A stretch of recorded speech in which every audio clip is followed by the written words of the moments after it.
Booth committee மாநாடுன்னு ஒன்று நடத்த போகிறோம். வணக்கம் மக்களே, welcome back to our channel info 366. தாவேகாவோட பூத் கமிட்டி மாநாடு எப்போன்னு கேட்டுட்டு இருந்த எல்லாருக்குமே இப்போ வந்து பார்த்தீங்கன்னா பதில் கிடச்சிருச்சு. என்னப்பா இவங்க சும்மா வந்து பூத் கமிட்டி மாநாடு வந்து நடத்த போகிறோம், அதோட நடந்து முடிஞ்சக்கப்புறம் தாவேகாவோட பவர் என்ன தெரியும் அப்படின்ற மாதிரிலாம் சொல்லிக்கிட்டே இருக்காங்களே அப்படின்னு கேட்டுட்டு இருந்த எல்லாருக்குமே இன்னைக்கு மார்னிங்ல இருந்து நடந்த சம்பவங்களே வந்து என்ன பூத் கமிட்டி மாநாடுன்னு கேட்டுட்டு இருந்தீங்க, இது போதுமா அப்படின்ற அளவுக்கு தான் இருந்ததுன்னு சொல்லலாம். அந்த அளவுக்கு கோயம்புத்தூரே வந்து அலற விட்டுருக்காங்க தாவேகாவினர்.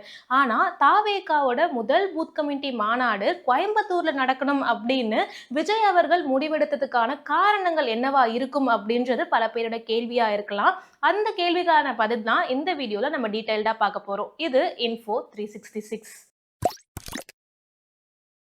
தாவேகாவோட தலைவர் விஜய் அவர்கள் ஒரு விஷயம் சொல்லியிருந்தார். அதாவது தாவேகா சார்பா பூத் கமிட்டி கருத்தரங்கம் மாநாடு ஒன்று நடக்க போகுது அப்படின்றது. பூத் கமிட்டி மாநாடுன்னு ஒன்று நடத்த போறோம்.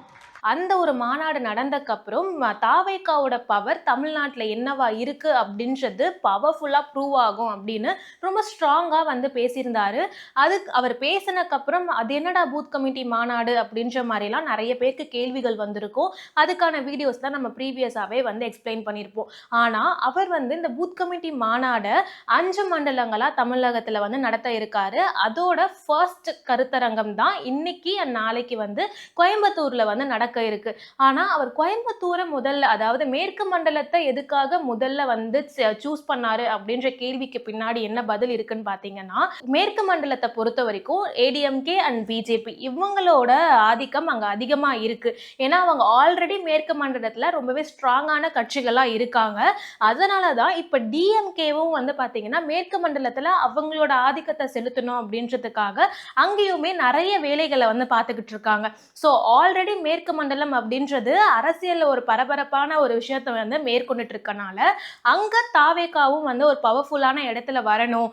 இப்பதான் வந்து அவங்க கட்சி ஸ்டார்ட் பண்ணி வேலைகள்லாம் வந்து கட்டமைச்சுக்கிட்டு இருக்காங்க அப்படின்றப்ப மேற்கு மண்டலத்திலையும் அவங்களோட ஆதிக்கம் இருந்தது அப்படின்னா 2026 எலெக்ஷன்ல அது அவங்களுக்கு மிகப்பெரிய பலமா இருக்கும் அப்படின்னு எதிர்பார்க்கப்படுது. அதனாலதான் பூத் கமிட்டி மாநாடு பவர்ஃபுல்லா இருக்கும்னு தாவேகா விஜய் அவர்கள் சொன்னக்கப்புறம் அதோட முதல் மாநாட்டை கோயம்புத்தூர்லயே நடத்தலாம் அப்படின்ற ஒரு முடிவை எடுத்திருக்கலாம் அப்படின்ற மாதிரி நிறைய ப்ரெடிக்ஷன்லாம் இருக்கு.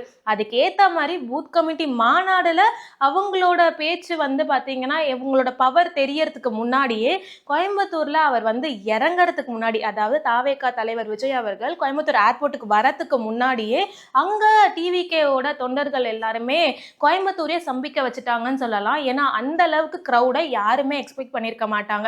500 பேர் வருவாங்க அப்படின்னு எக்ஸ்பெக்ட் பண்ண இடத்துல கட்டுக்கடங்காத கூட்டம், பவுன்சர்ஸ், போலீஸ் யாராலையுமே வந்து அவங்கள கண்ட்ரோல் பண்ண முடியல. அவர் ஏர்போர்ட்ல இருந்து அவர் ஹோட்டல் ரூம் போற வரைக்குமே வந்து பாத்தீங்கன்னா ஃபுல்லாவுமே க்ரௌடு, ஏகப்பட்ட நிறைய மொமெண்ட்ஸ்லாம் நடந்திருந்தது. அவர் வண்டியில வரும்போது திடீர்னு வந்து எங்க இருந்தோ ஒரு பையன் வந்து அவர் மேலே ஏறினாரு. இருந்தாலும் வந்து அவர் விஜய் அவர்கள் வந்து பாத்தீங்கன்னா ரொம்ப கூல்டா அவங்கள இறங்குப்பா அப்படின்லாம் சொல்லி ரொம்பவே ஒரு நிறைய மொமெண்ட்ஸை வந்து கிரியேட் பண்ணியிருந்தாங்க.